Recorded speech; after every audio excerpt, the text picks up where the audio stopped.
So first of all, I'd like to thank the Sciinov Group to invite me to give this talk. Um, as you can see, we have done some studies on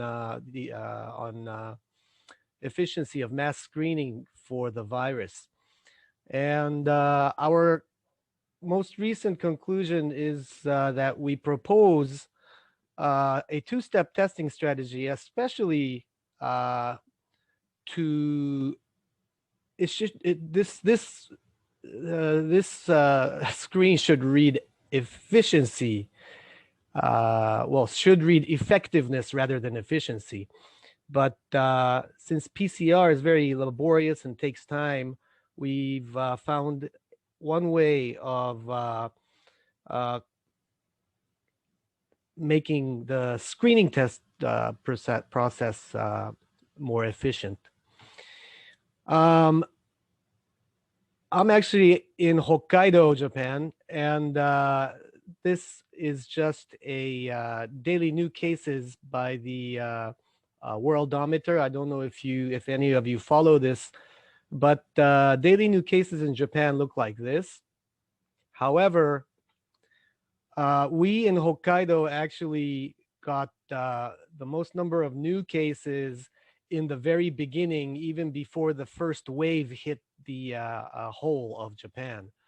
As you can see here, in early February, we already started getting patients, including at our institution, but in Hokkaido. And right after our first wave was about to end was when the first wave of the entire country of Japan encountered the virus. So in a way, we got a head start in terms of doing research on this matter. We started looking at the effectiveness of testing, mainly because, as some of you may know, Japan was very slow in having increased number of testing. We saved a lot of PCR tests for patients who were actually suspected of having an infection by symptoms. So asymptomatic people were not randomly tested for a very long time, up until very recently. We worked on looking at the performance of saliva as a test sample back in April and May of last year, relative to using nasopharyngeal fluid, because nasopharyngeal sampling is not extremely convenient, and it requires medical personnel, or at least some kind of health professional, to do the sampling. And then we moved on to looking at asymptomatic persons and how well different tests performed. And then looking at alternative testing and screening strategies, rather than doing PCR for every single person, every single asymptomatic persons. Here is a publication from our group. The publication was made online in August as a letter to the Journal of Infectious Disease, Journal of Infection, I'm sorry. This included 76 patients. So these are all people who came to our hospital. 10 were actually COVID-19 patients, and the rest was suspected infection by SARS-CoV-2. Paired samples of saliva and nasopharyngeal fluid were taken, and we compared the results of saliva versus nasopharyngeal by PCR. There's a lot of different graphs that you can see, but if you actually see, first of all, the table, you can see that 8, these were all COVID-19 patients. 8 were positive by both saliva and nasopharyngeal fluid, whereas 1 each was positive for each of the tests. And this concordance was kappa of 0.8, which is very high concordance. Additionally, we looked at the viral loads and found that the viral loads in patients disappeared earlier in saliva compared to nasopharyngeal fluids. The black dots here are saliva with a little bit lower viral load compared to nasopharyngeal fluid, albeit 12 to 15 days after symptom onset. And following the time period after symptom onset, the CT values increased, which is the same thing as, well, very similar to the gene copy decreasing, with the saliva decreasing much and disappearing much earlier than nasopharyngeal fluids. Okay. So why did we focus on saliva? Like I said, because saliva is non-invasive to collect. Also, as long as the test subject has a face mask, there's no equipment for the person collecting saliva samples, and I will show you how we do this later. No personal protective equipment or no swabs, and also less risk to healthcare professionals because, as you may know, many people who get their nostrils stimulated end up sneezing. Also, saliva is fast and it's reliable as a sample because it does not depend on different swabbing techniques. What we use is neat saliva, meaning we don't use any preservatives. This is just saliva as is being tested. So when I say reliable, it also means that the sample is consistent between different people. Now, once we learned that the saliva testing is fairly similar to nasopharyngeal testing, we went on to compare the viral loads only in symptomatic patients now, because saliva was also reported to be an alternative sample, a good alternative sample in other studies, but the viral loads had conflicting results. Like what we discovered was not exactly what other people did in terms of viral loads. We took prospective 42 patients with COVID-19, and SARS-CoV-2 was detected in both nasopharyngeal and saliva in 34 out of the 42, and 38 out of 42, which is, again, very high concordance rates.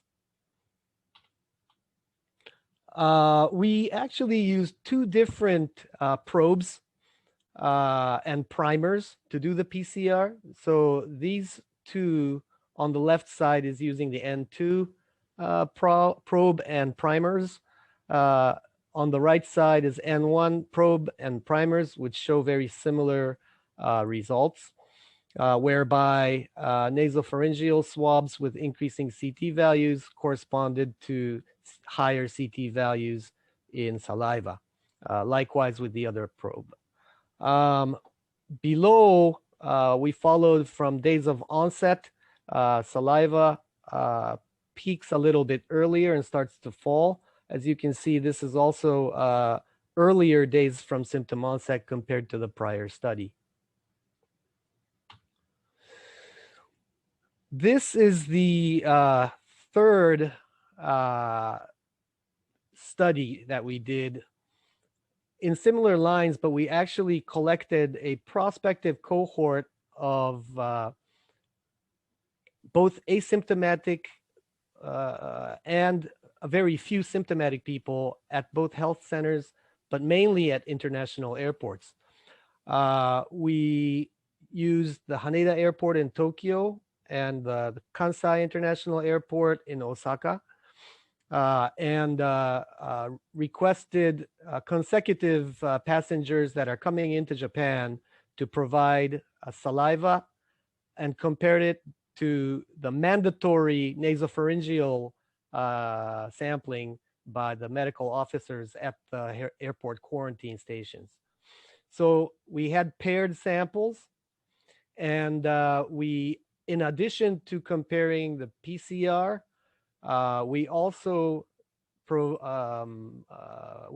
conducted testing by a quantitative antigen testing by chemiluminescent assay, CLEA.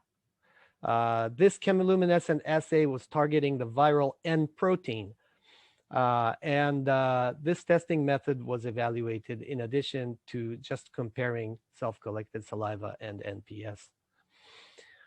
We obtained saliva from more than 2,000 people, and found that this CLEA method, quantitating antigen, was very similar, yielded similar results compared to PCR testing, with 98.2 concordance rates, meaning that when CLEA was positive, PCR was positive. When CLEA was negative, PCR was negative, and vice versa.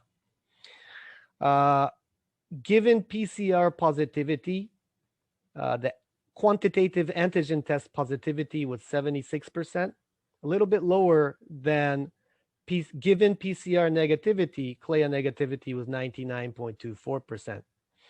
Now, looking at the comparison of quantitative antigen tests to PCR, we calculated that if we use a two-step strategy using the quantitative antigen test as our first test, using two thresholds of negative and positives.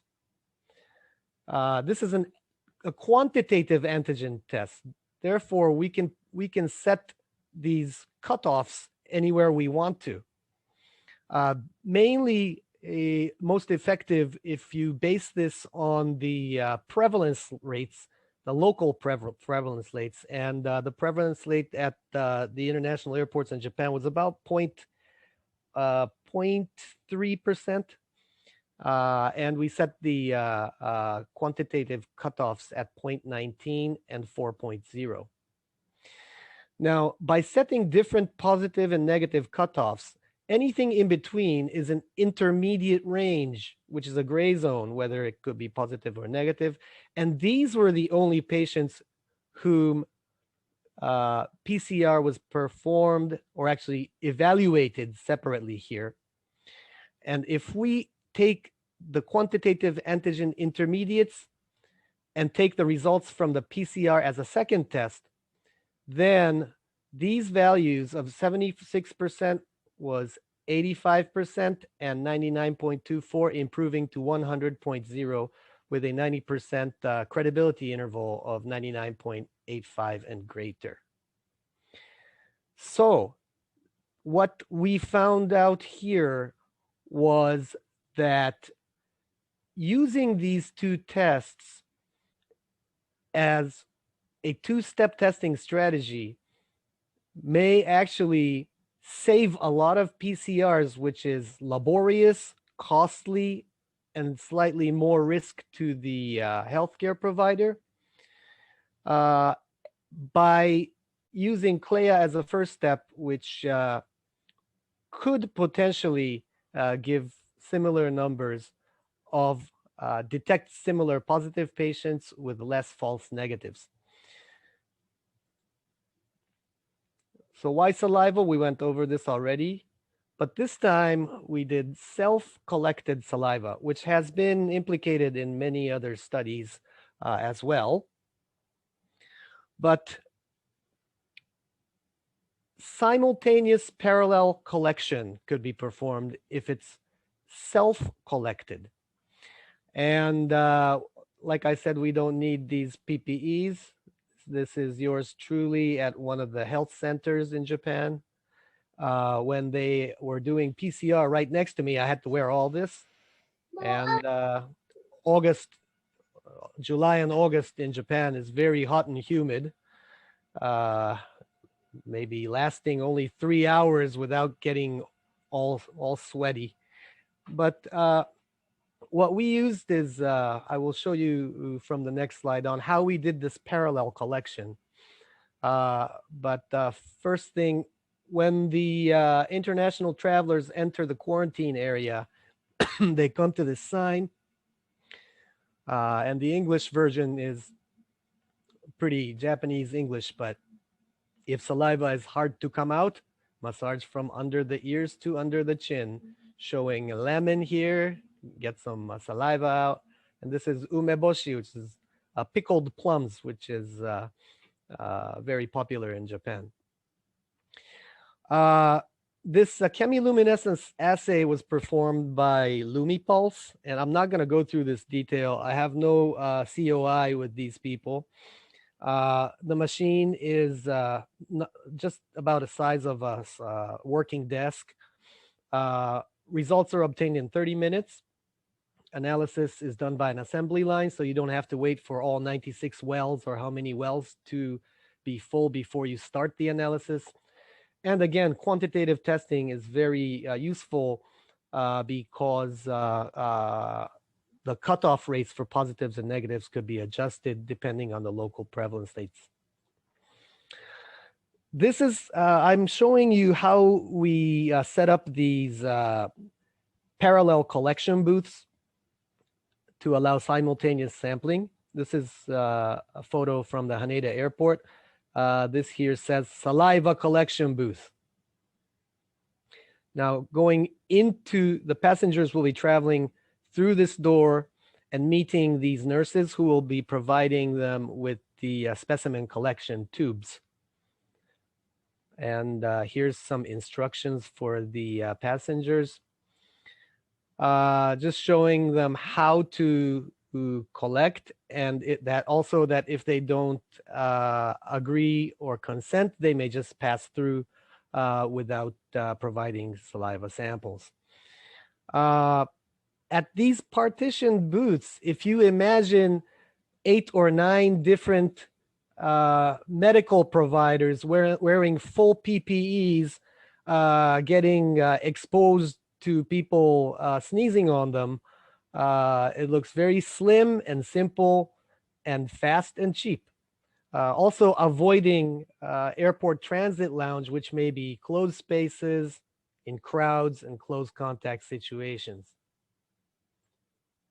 Each booth looks like this. There's a sample of the collection tube, and I'm sorry it's very small, but there's a red line here showing the 2 cc amount that we request. In reality, the analysis could be done by using about 0.5 milliliters would be enough. Also, of course, parallel collection would be however many booths you set up at airport quarantines or stadiums or museums or amusement parks. Is a very, very quick way and simple way and safe way to collect samples. Now, why 2 tests? We're proposing a 2-step strategy, 2-step testing. But if you think about it, screening tests are meant to be 2-step. Normally, we have a very cheap and easy test, ideally, which is a different method from the diagnostic test. And we are proposing that we use quantitative antigen testing here, and all those that are not definitely positive in the indeterminate zone to be tested using PCR. Ideally, with screening tests, the first test should be quick and cheap with high sensitivity. It's a catch-all.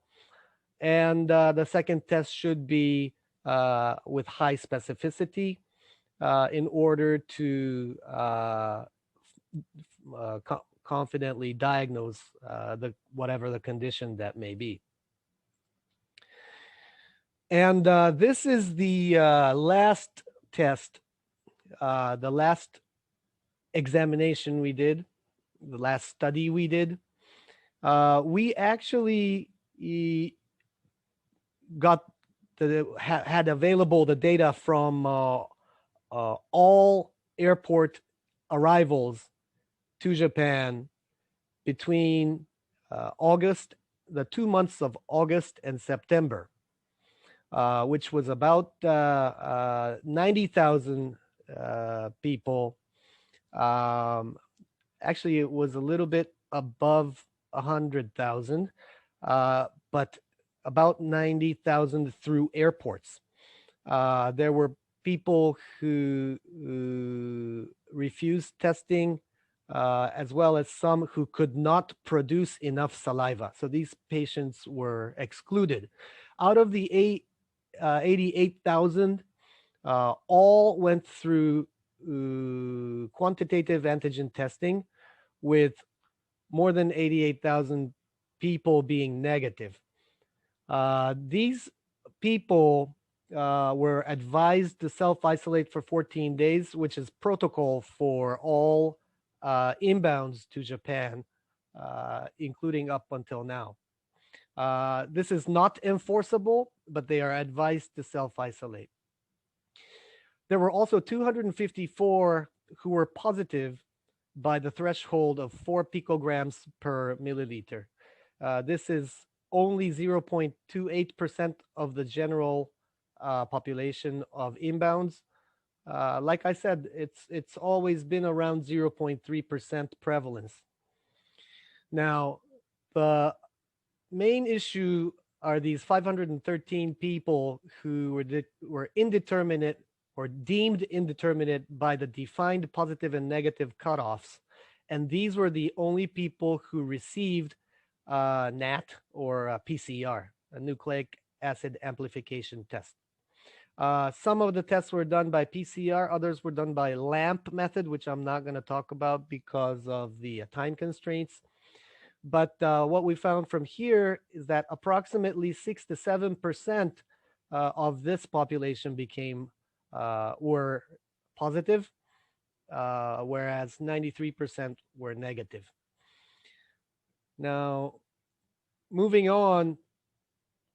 So only about 500 people using this two-step strategy received PCR. Compared to if we set the gold standard at one step of using PCR only for all people, we would have had to done 100,000 PCRs, obviously. How many people were detected in the two steps? In all, we had 76 positives, whereas the PCR testing would have detected 100, which yields 64 false negatives for the two steps compared to 40 false negatives for the NAT. A little bit of compromise in terms of a few more false negatives entering the country. But the logistic advantage of reducing the burden of doing PCRs by approximately 95%, we believe far outweigh the cost of slightly higher imported cases. What should we do with these slightly higher imported cases? Well, likewise with the PCRs, there are false negatives, and false negative people should also be in the real world situations, combine pre-departure testing. This has nothing to do with pre-departure testing. So if we increase a well-timed pre-departure testing, the false negatives should be lower than either of these, as well as for people who are quarantined, to optimize this with repeat testing. There is a separate paper out recently on timing of testing and the length of quarantine, which shows that if you are going to do a 14-day quarantine, retesting at day 6 may actually release more patients without any compromise. So that is about 25 minutes, I guess. Like I said, optimizing the efficiency is probably not the right word. We should say effectiveness, because this is in a real life situation where although doing PCR alone may detect a little bit more positives and less false negatives, the cost and risk associated with doing PCR, as well as more people waiting in airport quarantines, in closed spaces, we believe that using this two-step strategy could be beneficial in the real world situation. Thank you.